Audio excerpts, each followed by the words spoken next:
We must do better. Mankind must become better.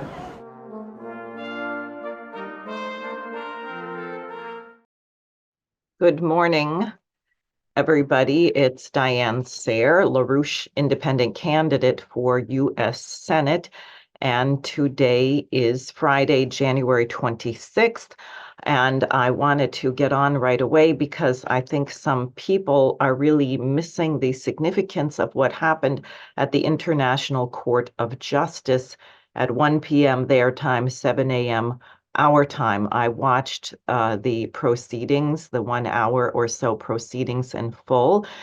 And it is very clear that South Africa has demonstrated the moral fitness of the global South to survive, whereas the so-called civilized West will go down in infamy if we do not change our ways. The court found that South Africa's case had merit, that there was not a technical issue about whether there was a previous dispute, and the ultimate finding of the International Court of Justice was to order the following, and I'll tell you the vote total.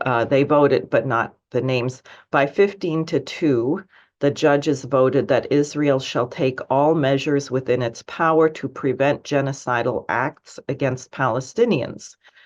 Also 15-2, Israel will ensure that its army doesn't commit genocidal acts.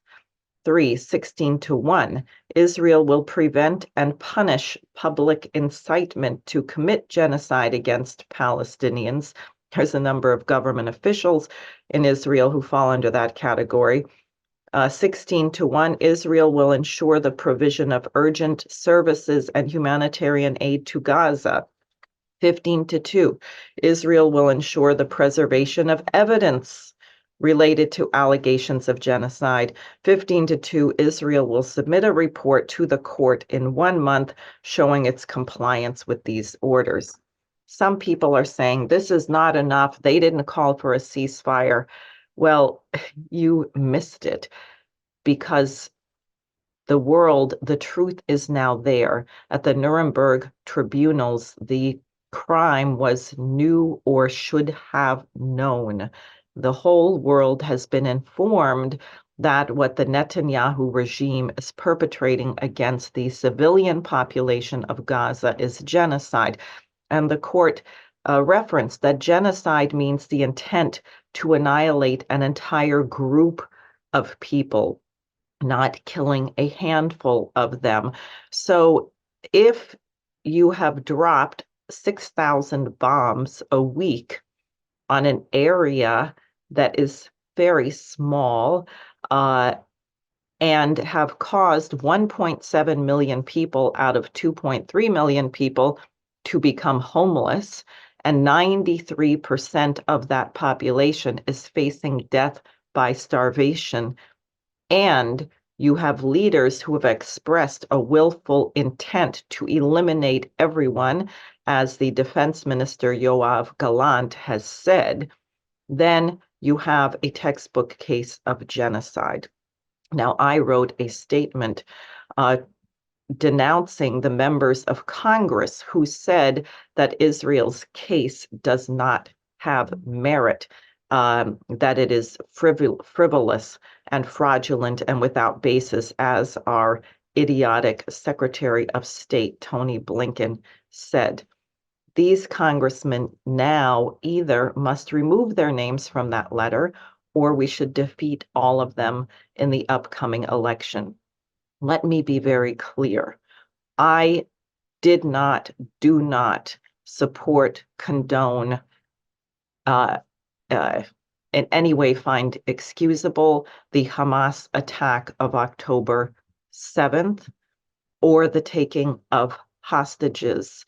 What you can see is that the world is in a different place and capable of responding in a just way without perpetrating acts of violence against innocent civilians. Violence against human beings goes against the natural laws of the universe, and it should never occur. Unfortunately, mankind has not yet reached the place where we have done away with it, although we should try to get there.